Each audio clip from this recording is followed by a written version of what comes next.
Hello friends, आज हम लोग इंटरनेट के बेसिक्स को जानेंगे जो कि नेट के पेपर 1 में बहुत ही इम्पॉर्टेंट है। इसमें कुछ बेसिक टर्म्स हैं जिनको हम समझ जाएंगे तो इससे रिलेटेड जो भी क्वेश्चन आएगा उसको हम आंसर कर पाएंगे आसानी से। तो हम लोग शुरू करते हैं। इंटरनेट है क्या? Internet is referred as network of networks, मतलब बहुत सारे नेटवर्क्स का वो नेटवर्क है। एक नेटवर्क है जो बहुत सारे नेटवर्क्स को जोड़ता है, which is a world wide telecommunication system. ये पूरे दुनिया को जोड़ता है, कनेक्टिविटी करता है कि मिलियंस ऑफ स्मॉलर नेटवर्क्स, बहुत सारे स्मॉलर नेटवर्क्स के साथ ये कनेक्टिविटी हमारा करता है, जोड़ता है। It allows computer users to communicate with each other across distance and computer platforms। हम देखते हैं जैसे अभी हम एक प्लेटफॉर्म से यहाँ से अपने घर से कंप्यूटर पर बैठकर आप सबों से जुड़ रहे हैं, तो यही इंटरनेट है जो कि हमें इस चीज़ की सुविधा दे रहा है। और मैं आप सबसे जुड़ पा रही हूँ, आप और लोगों से जुड़ पा रहे हैं, वर्ल्ड वाइड हम एक दूसरे से जुड़ पा रहे हैं। द इंटरनेट की शुरुआत कब हुई थी? इंटरनेट की शुरुआत हुई थी 1969 में। ठीक है, कहाँ शुरुआत हुई थी? सबसे पहले इसकी शुरुआत 1969 में डिपार्टमेंट ऑफ डिफेंस, अमेरिका के डिपार्टमेंट ऑफ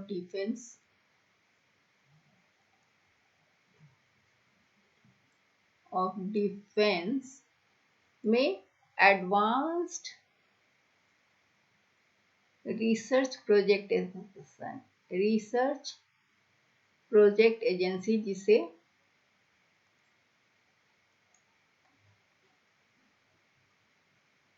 ARPA भी कहा जाता है, मतलब एडवांस्ड रिसर्च प्रोजेक्ट एजेंसी। ठीक है, इसका फुल फॉर्म है।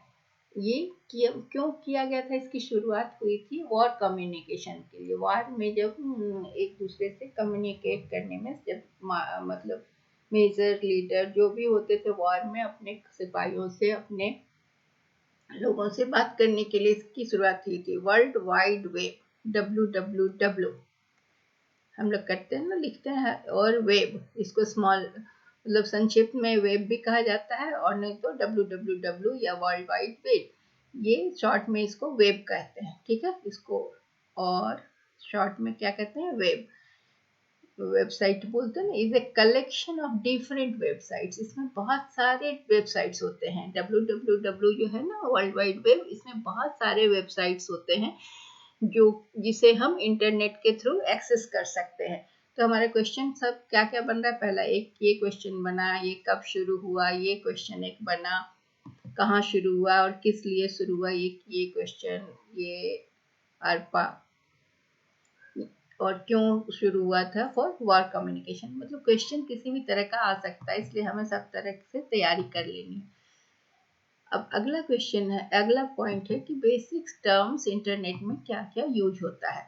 तो सबसे पहला है इंटरनेट सर्विस प्रोवाइडर, जिसको हम ISP भी कहते हैं। इसका फुल फॉर्म है इंटरनेट सर्विस प्रोवाइडर, जो इंटरनेट की सर्विस प्रोवाइड करता है। It offers a variety of services at different prices like web page access, email, web page hosting and so on.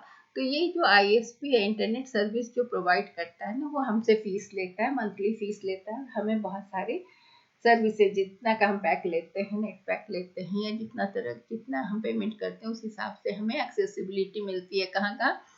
Different pages को, वेब पेजेस को देख सकते, email को, web page hosting कर सकते, इस तरह से। तो जो ये ISP है, इंटरनेट सर्विस प्रोवाइडर है, ये क्या ऑफर करता है? बहुत सारा इंटरनेट कनेक्शन स्पीड देता है एक मंथ के लिए। तो हम 50 Mbps, 100 Mbps, 150 Mbps जैसा पे करते हैं, उस तरह का हमें स्पीड मिलता है, और हम उससे कनेक्ट हो सकते हैं, वेरियस वेब पेजेस और एक्सेस कर सकते हैं। Now the term comes browser.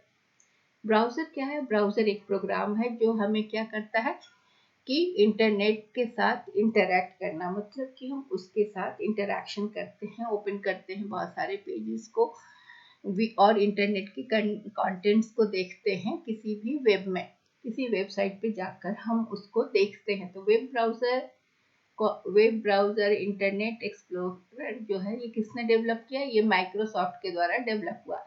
ये भी एक क्वेश्चन है कि वेब ब्राउज़र और इंटरनेट एक्सप्लोरर किसके द्वारा डेवलप हुआ? माइक्रोसॉफ्ट के। और जब आप कंप्यूटर खरीदते हैं विंडोज़ वाला तो इसमें ये प्री इंस्टॉल्ड होता है। ठीक है, तो ये भी एक क्वेश्चन है कि वेब ब्राउज़र्स किस कंप्यूटर में प्री इंस्टॉल्ड होता है? तो विंडोज़ कंप्यूटर में, जब हम विंडोज़ कंप्यूटर जिसमें विंडोज़ होते हैं। ठीक है, अब ब्राउज़र क्या है? एक फ्री सॉफ्टवेयर पैकेज है या मोबाइल ऐप है। मोबाइल ऐप में भी ब्राउज़र होता है जो हमें वेब पेजेस को देखने को अलाउ करता है। ग्राफिक्स और जितना भी ऑनलाइन कंटेंट है उसको हम देख सकते हैं। तो वेब ब्राउज़र कौन कौन है? क्रोम, हम क्रोम का यूज करते हैं हमेशा। फायरफॉक्स, हालांकि अब फायरफॉक्स धीरे धीरे कम हो गया यूज। इंटरनेट एक्सप्लोरर और सफारी, और भी बहुत है लेकिन मेजर है ये 4 जिसको हमने अभी जिक्र किया। इसके अलावा भी बहुत सारे ब्राउज़र हैं। तो हम ये भी हमने जान लिया। अब अगला है कि वेब पेज में क्या क्या चीज़ हम देखते हैं। जब भी हम कोई वेब पेज देखते हैं उसमें हमें टेक्स्ट दिखता है, फोटोज देखते हैं, इमेजेस देखते हैं, डायग्राम, लिंक्स, एडवर्टाइजमेंट्स और बहुत सारी चीज़ें हमको वेब पेज पर दिखाई पड़ता है। अब हमने हमेशा सुना URL। What is URL? Uniform resource locator. ये क्या है? ये भी वेब ब्राउज़र है जो कि इंटरनेट पेजेस और फाइल्स को एड्रेस करता है, मतलब वहां तक हमें पहुंचाता है। URL क्या है? URL के 3 पार्ट्स होते हैं किसी भी पेज या फाइल तक पहुंचने के लिए। तो पहला है the protocol is the portion ending in. इस तरह का हमने देखा है ना कि वहां तक पहुंचने के लिए बहुत सारे वेब पेज को यह HTTP या HTTP और HTTPS प्रोटोकॉल को यूज करना होता है। उसके अलावा भी कुछ अदर प्रोटोकॉल होते हैं। टू होस्ट द और top level domain which frequently ends in. अब हम लोग बहुत सारे देखते हैं .com, .net, .edu, .org। तो ये क्या होता है? ये सारे हैं अलग अलग चीज़ों के लिए, अलग अलग। जैसे एजुकेशन .edu है तो एजुकेशन से रिलेटेड। नेट पर जो चीज़ें हैं। .com से क्या होता है कि हम gmail.com, तो yahoo.com, बहुत सारे .com को यूज करते हैं। but can also end in one of many others that have been officially recognized। ये सारे जो होते हैं ना .com या .net, .edu, ये सारे ऑफिशियली रिकॉग्नाइज्ड होते हैं। कई बार हर चीज को हम नहीं खोल पाते, उसके लिए परमिशन नहीं होता। फाइल नेम और पेज नेम इट्सेल्फ। अब डोमेन नेम क्या है? Domain name is unique alphabetically based on A part of URL। URL के पार्ट में अल्फाबेटिकली डोमेन नेम होता है। ये डोमेन नेम क्या होता है? ऑफिशियली रजिस्टर्ड नेम होता है किसी डोमेन से। आप कोई डोमेन खरीद लेते हैं इंटरनेट में और उससे आप अपना साइट को रजिस्टर करते हैं तो वो आपका डोमेन हो जाता है। तो ये आपके द्वारा रजिस्टर्ड होता है, उसमें दूसरा आपके बिजनेस के लिए रजिस्टर्ड होता है या किसी NGO के लिए रजिस्टर्ड होता है, तो उसे हम डोमेन नेम कहते हैं। जैसे हम इसको उदाहरण लिए हैं हमने नेट के एक आर्टिकल से कि फॉर एग्जांपल .com क्या है? ये कॉमर्शियल डोमेन है। यहाँ पर बिजनेस और कॉमर्स से रिलेटेड चीज़ें होती है। और ये .org जो होता है वो ऑर्गेनाइजेशन से जुड़ा होता है। ठीक है, तो हर जैसे .com gmail.com हमारा है। अगर इसका क्या मतलब है? यहाँ पर ये कॉम जो है ये कॉमर्शियल डोमेन है, यहाँ पर बिजनेस चलता है, यहाँ पैसे कमाने की बात होती है, लेन देन होता है। और जो होता है .org ये ऑर्गेनाइजेशंस को बताता है। एजुकेशन क्या है? एजुकेशनल इंस्टीट्यूशंस का होता है। तो कुछ टॉप लेवल डोमेन नेम का हमने यहाँ पर जिक्र किया है, जैसे .com ये कॉमर्शियल हो गया, .edu एजुकेशनल हो गया, .gov US गवर्नमेंट नहीं, कोई भी गवर्नमेंट का .gov हो सकता है, .int ऑर्गेनाइजेशन का होता है, मिलिट्री ये US मिलिट्री या ये मतलब अगर मिल लिखा हुआ है तो मिलिट्री, US मिलिट्री को .mil से बताते हैं। .gov से US गवर्नमेंट को हम लोग का होता है .nic गवर्नमेंट का। डॉट नेट नेटवर्किंग प्रोवाइडर्स, जो नेटवर्किंग प्रोवाइड करते हैं। डॉट और non profit organization. Domain name क्या होता है? डोमेन नेम कंट्री के कोड से जुड़ा होता है, ठीक है। जैसे ऑस्ट्रेलिया का AU, जर्मनी का DE, फ्रांस का FR, इंडिया का .in। जहाँ पर .in होगा वो इंडिया का होगा, .UK यूनाइटेड किंगडम और .US, ठीक है। तो .in जहाँ पर आ गया वो इंडिया हो गया। .UK, फिर याहू डॉट का UK देखते हैं ना, वो UK का होता है। तो ये डोमेन नेम हो जाता है। फिर आगे चलते हैं। ये अलग अलग डोमेन नेम अलग अलग कंट्रीज को और अलग अलग बिजनेस को बताता है। डोमेन नेम सिस्टम जो है ना, DNS इसको कहते हैं, डोमेन नेम सिस्टम और DNS, ये इंटरनेट एड्रेस होता है। किसी भी ये इंटरनेट के ब्रांच का या इसका 4 फील्ड होता है, जिस with numbers are separated by periods और डॉट। 4 फील्ड्स होते हैं नंबर के साथ, और जिसको सेपरेट किया जाता है डॉट से या पीरियड से। इस टाइप का एड्रेस को हम IP एड्रेस कहते हैं। डोमेन नेम सिस्टम जो है ये किसके द्वारा ये क्यों डेवलप हुआ था? ये इसलिए भी इसका विकास किया गया था कि न्यूमेरिकल जो एड्रेस था, जो नंबर वाला एड्रेस था, उसको वर्ड्स में कन्वर्ट करने के लिए। SSL क्या है? SSL का फुल फॉर्म है सिक्योर सॉकेट्स लेयर। ये SSL क्या है? ये एक वेब प्रोटोकॉल है जो कि डेटा को सेव करता है। इंक्रिप्शन मतलब कोई उसको इनक्रिप्ट नहीं कर सकता है, कोई उसको डिस्टर्ब नहीं कर सकता, बर्बाद नहीं कर सकता है, और डेटा को सेव करता है। जब वो इंटरनेट के में जब डेटा का ट्रांसमिशन होता है तो वो डेटा सेफ रहता है, तो इसे हम SSL कहते हैं।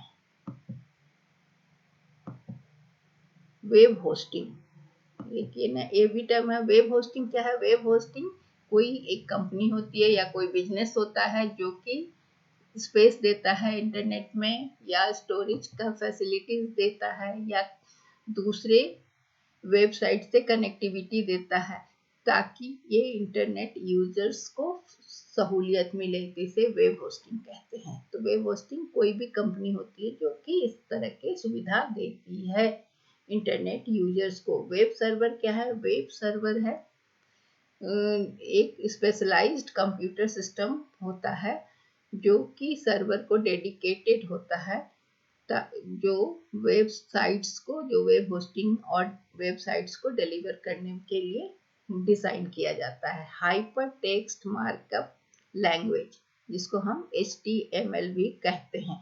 ये क्या है कि ये वेब ब्राउज़र को कमांड देता है। क्या कमांड देता है? कि टेक्स्ट को डिस्प्ले करे, ग्राफिक्स को किसी स्पेसिफिक फैशन में किस तरह से डिस्प्ले करना है, ये कमांड कौन देता है? Hyper text markup language. यह एक प्रोग्रामिंग लैंग्वेज है जो कि वेब पेजेस का प्रोग्रामिंग लैंग्वेज है, और ये वेब ब्राउज़र को कमांड देता है कि वो किस टेक्स्ट या ग्राफिक्स को इन पर्टिकुलर वे में डिस्प्ले करें। फिर है XML। XML को हम एक्सटेंसिबल मार्कअप लैंग्वेज कहा जाता है। एक्सटेंसिबल मार्केट, जैसा नाम से ही है कि एक्सटेंसिबल मार्केट HTML का कजिन है कहते हैं, मतलब उससे जुड़ा हुआ है। XML क्या करता है कि कैटलॉगिंग करता है और डेटा बेसिंग करता है टेक्स्ट कंटेंट का वेब पेज में, कि किस क्या क्या है। कैटलॉग में क्या बताता है? नंबरिंग बताता है किसके बाद क्या है। और HTML क्या है? ये HTML और XML का कॉम्बिनेशन। इन दोनों को जोड़ दो तो क्या होता है? HTML। मतलब क्या है कि HTML क्या करता है? HTML अभी हमने देखा कि HTML क्या करता है कि वेब ब्राउज़र को कमांड देता है कि डिस्प्ले करे डेटा और टेक्स्ट और ग्राफिक्स को। और XML क्या करता है? XML करता है कि कैटलॉगिंग करता है और डेटाबेसिंग करता है टेक्स्ट कंटेंट का। अब आता है HTTP, हाइपर टेक्स्ट।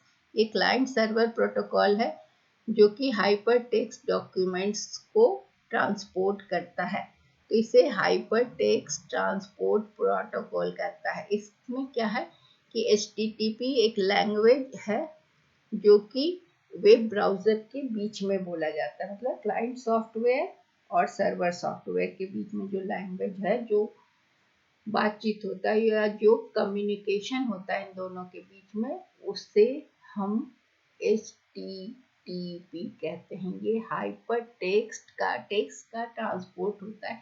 तो ये टेक्स्ट ट्रांसपोर्ट का प्रोटोकॉल है जो वेब ब्राउज़र के बीच में बातें होती है। वेब ब्राउज़र और वेब सर्वर के बीच में जो लैंग्वेज होता है, स्पोकन लैंग्वेज, उसको वही लैंग्वेज को हम हाइपर टेक्स्ट ट्रांसपोर्ट प्रोटोकॉल कहते हैं, जो कि इसमें हेल्प करता है। इसमें क्लाइंट सॉफ्टवेयर और जो सर्वर सॉफ्टवेयर है, मतलब जो क्लाइंट है जिसको चाहिए और जो सर्वर है सॉफ्टवेयर जो प्रोवाइड कर रहा है, तो उन दोनों के बीच में कम्युनिकेशन और फाइल्स का आदान प्रदान होता है। तो उसे हम हाइपर टेक्स्ट ट्रांसपोर्ट प्रोटोकॉल कहते हैं। अब हम चलते ईमेल की ओर। ईमेल का बेसिक्स क्या है, मतलब उसके मूल तो ईमेल क्या है, जिसे हम इलेक्ट्रॉनिक मेल भी कहते हैं। यह मैसेज को हम एक्सचेंज करते हैं लोगों के बीच इलेक्ट्रॉनिक डिवाइस से। जैसे हम अपने में लैपटॉप से या अपने मोबाइल से आपको मेल किए, तो ये इलेक्ट्रॉनिक मेल हो गया। ये किसके द्वारा इन्वेंशन हुआ था? ईमेल का इन्वेंशन किसने किया था? तो रे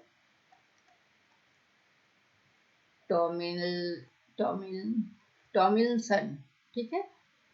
ये पहले इसका यूज लिमिटेड था, 1960 में आया था ये, बहुत पहले। लेकिन मिड 1970 के बाद यह नया रूप ले लिया एज ईमेल, है ना। पहले ये इसका इलेक्ट्रॉनिक मेल का यूज लिमिटेड था। ईमेल क्या है? जो कि इलेक्ट्रॉनिक मेल का शॉर्ट फॉर्म है। इसमें मैसेजेस होते हैं जो कि जिसको रिसीव या भेजा जाता है किसके थ्रू? इंटरनेट के। तो बहुत सारे ईमेल सर्विस हैं जो कि हमें allow us to create an email account. ये इसमें बहुत सारी ईमेल सर्विस है जो कि हमें, जैसे याहू है, जीमेल है, जिसमें भी हम चाहें तो हम अपना ईमेल अकाउंट क्रिएट करते हैं और मेल को रिसीव और सेंड करते हैं, और इसके जरिए हम बहुत सारे अटैचमेंट्स भी एक दूसरे को भेज सकते हैं, और ये फ्री होता है भेजने में। तो ईमेल का कैसा होता है structure? First 5 lines of email message को कहते हैं ईमेल हेडर। तो हेडर में क्या क्या आया? ईमेल का पहला लाइन हेडर कहलाता है। तो फ्रॉम किसके द्वारा भेजा गया, तो आता है उसमें आपका एड्रेस अगर आप भेज रहे हैं। फिर डेट, किसको भेजा जा रहा है, सब्जेक्ट क्या है, सीसी और BCC. Email protocol IMAP, POP3, SMTP और HTTP, इसको हम देखते हैं। तो ईमेल प्रोटोकॉल में क्या है, प्रोटोकॉल होता क्या है ईमेल का, मतलब कुछ रूल्स है जो कि क्लाइंट जो भी यूज कर रहा है ईमेल को, उसको वो हेल्प करता है ताकि वो अपने इंफॉर्मेशन को अच्छे से या सही तरीके से ट्रांसमिट कर सके, ठीक है। तो इसके बाद हम देखते हैं कि IMAP क्या है। IMAP है इंटरनेट मैसेज एक्सेस प्रोटोकॉल। मतलब क्या है कि यह एक स्टैंडर्ड प्रोटोकॉल है। प्रोटोकॉल का मतलब तरीका, used for email transfer by users. यह एक तरीका है, जिस स्टैंडर्ड तरीका जो कि यूजर्स ईमेल ट्रांसफर के लिए यूज करते हैं। POP3 ये क्या होता है? ये एक मिनट, POP3 पहले पढ़ना है, तब हम लोग को IMAP पढ़ना है, नहीं तो फिर क्या होगा। तो चलो अभी देखते हैं, जैसे दिया है वैसे ही सीखते हैं।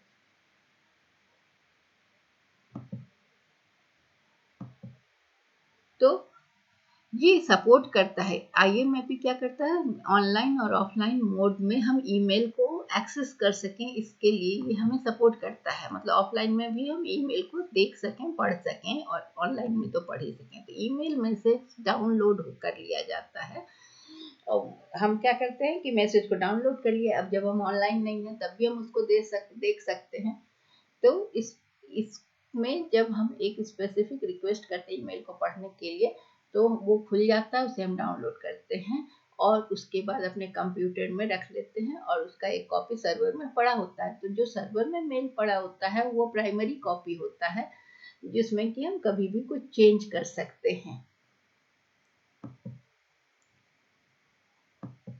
POP3 post office protocol. POP3 का मतलब हुआ पोस्ट ऑफिस प्रोटोकॉल 3। इसका क्या मतलब हुआ?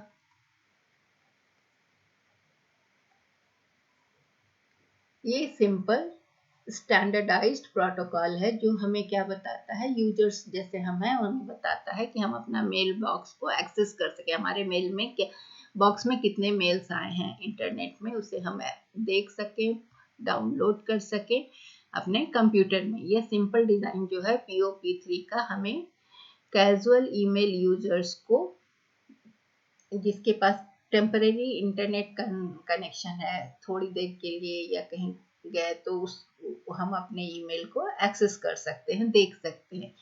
हम इस POP3 प्रोटोकॉल्स के जरिए ये हमें अलाउ करता है कि हम अपने ईमेल को पढ़ सके, नए ईमेल लिख सके और एक रिप्लाई कर सके जब हम ऑफलाइन होते हैं, और जब हम तैयार करके लिख के रखते हैं और जब हम ऑनलाइन होते हैं तो फिर हम उसे सेंड कर सकते हैं। ये हमें इसकी सुविधा देता है कि ऑफलाइन भी हम इसको पढ़ सकें, लिख सकें, और जब हम वापस ऑनलाइन हो तो हम इसे मेल कर सके। मतलब कि ये हमें टेम्परेरी एक्सेस देता है इंटरनेट कनेक्शन में, जब हम अपने ईमेल्स को एक्सेस कर सकते हैं। ठीक है, अगला है SMTP। SMTP है small simple mail transfer protocol. SMTP ये क्या है? Simple mail transfer protocol. इसमें है कि जैसा लग रहा है सिंपल, तो ये एक सिंपल टेक्स्ट बेस्ड प्रोटोकॉल है जो कि जब डिवाइस इंटरकनेक्टेड होते हैं एक दूसरे से, जैसे किसी ऑफिस में सारे कंप्यूटर एक दूसरे से कनेक्टेड हैं, तो SMTP प्रोटोकॉल यूज किया जाता है ईमेल भेजने के लिए। POP3 की तरह या IMAP प्रोटोकॉल्स की तरह ये SMTP जो है, ये यूजर्स को ये सुविधा नहीं देता है कि वो ईमेल सर्वर से रिट्रीव कर सकें, निकाल सकें। ठीक है, ये जैसा कि POP और ये IMAP देता है ना, ये फैसिलिटी ये नहीं देता है। ये केवल ईमेल भेजने के लिए यूजर्स के द्वारा यूज किया जाता है। अब हमने देखा वहां पर CC और BCC ईमेल में। तो BCC क्या है? Blind carbon copy. ये क्वेश्चन आया था इसमें आपके नेट में। तो ब्लाइंड कार्बन कॉपी BCC होता है। ये क्या है कि जब आप एक ईमेल एक व्यक्ति को भेजते हैं तो हम क्या टाइप करते हैं, उसका एड्रेस। जैसे हम आपको भेजेंगे तो आपका एड्रेस टाइप करेंगे टू फील्ड में। जब हम एक से ज़्यादा लोगों को मैसेज भेजते हैं, मेल करते हैं, तब हमको क्या होता है कि एड्रेस में हमें CC लिखना होता है। मतलब एक व्यक्ति BCC में 1 पर्सन को भेजते हैं तब हमें BCC होता है, ब्लैक कार्बन कॉपी। और CC कब होता है? जब हम, ये कार्बन कॉपी है जबकि हम ज़्यादा लोग को भेजते हैं। ठीक है, मोर देन 1 पर्सन को जब भेजते हैं तो CC होता है। तो ये अंतर जानना जरूरी है क्योंकि ये क्वेश्चन 3 बार आया है। तो BCC stands for blind carbon copy and CC stands for carbon copy. ये हो गया ब्लाइंड कार्बन कॉपी और CC हो गया केवल कार्बन कॉपी। ये केवल 1 पर्सन के लिए है। CC हो गया carbon copy for more than one, है ना। तो कार्बन कॉपी और CCD message is an email that is copied to 1 और मोर रेसिपिएंट को दिया जाता है। एक से ज्यादा रेसिपिएंट इसको रिसीव कर सकते हैं। तो मेन रेसिपिएंट वो जिसका एड्रेस टू फील्ड में है, and CCD recipient can see all the addresses message was sent to. इसमें क्या है कि जिसको भेजा गया, जो भेजा वो सब देख सकता है कि किसको भेजा गया और कितनों को भेजा गया सब। लेकिन जब ब्लाइंड कार्बन कॉपी होता है तो वो मेन रेसिपिएंट न और दूसरा कोई रेसिपिएंट इसको नहीं देख सकता है कि किसको किसको भेजा गया। ठीक है, तो सीसी में और दूसरे लोग भी देख सकते हैं और बीसीसी में नहीं देख सकते हैं। ब्लाइंड कार्बन कॉपी जो होता है वो ये यूजफुल तरीका है कि let others see an email you sent without the main recipient knowing। इसमें क्या है कि आप ब्लाइंड कार्बन कॉपी भेजे ना तो मेन रेसिपिएंट जो है उसको तो मिला। मान लीजिए कि कोई ऑफिस का बॉस किसी एक एम्प्लॉय को फायर करने के लिए मेल भेजा, तो ब्लाइंड कार्बन कॉपी करने से वो दूसरे को भी भेजेगा तो उसको नहीं दिखेगा। मेन रेसिपिएंट जो है उसको नहीं पता चलेगा कि कितने और लोगों ने देखा। वह जो है बीसीसी फास्टर है original message than forwarding the sent message. इसमें क्या है, ओरिजिनल मैसेज को बहुत तेजी से भेजता है और सेंट मैसेज को देन फॉरवर्डिंग द, इसलिए सेंट मैसेज जो फॉरवर्ड किया जाता है उससे तेजी से भेजता है। यह गुड एटिकेट है कि बीसीसी आप यूज कीजिए जब आप मैसेज को बहुत से लोगों को यूज कर रहे हैं, भेज रहे हैं, तो जो मेन रेसिपिएंट है उसको पता ना चले। तो ये अच्छा एटिकेट को बताता है। ये आपका ईमेल एड्रेसेस को दूसरे के द्वारा कैप्चर होने से दूसरों को पता लगने से रोकता है। ये मतलब ऐसा नहीं है कि दूसरे लोग उसको यूज कर सकते हैं स्पैम करने के लिए। तो ये इम्पॉर्टेंट यहाँ पर क्या है कि हर रेसिपिएंट को पता होना चाहिए। अगर आप चाहते हैं कि हर रेसिपिएंट को पता चले कि किसको किसको मैसेज दिया गया, किसको किसको मैसेज पहुंचा, ये आप चाहते हैं कि ये लोग जाने, तो वहाँ पर आपको सीसी यूज करना होगा, कार्बन कॉपी यूज करना होगा। और बीसीसी में एक पर्टिकुलर व्यक्ति मेन रेसिपिएंट को पता न चले कि और किसको किसको दिखा, तो उसे हम बीसीसी कहते हैं। So that's all. I think this will be useful for your net exam. Thank you.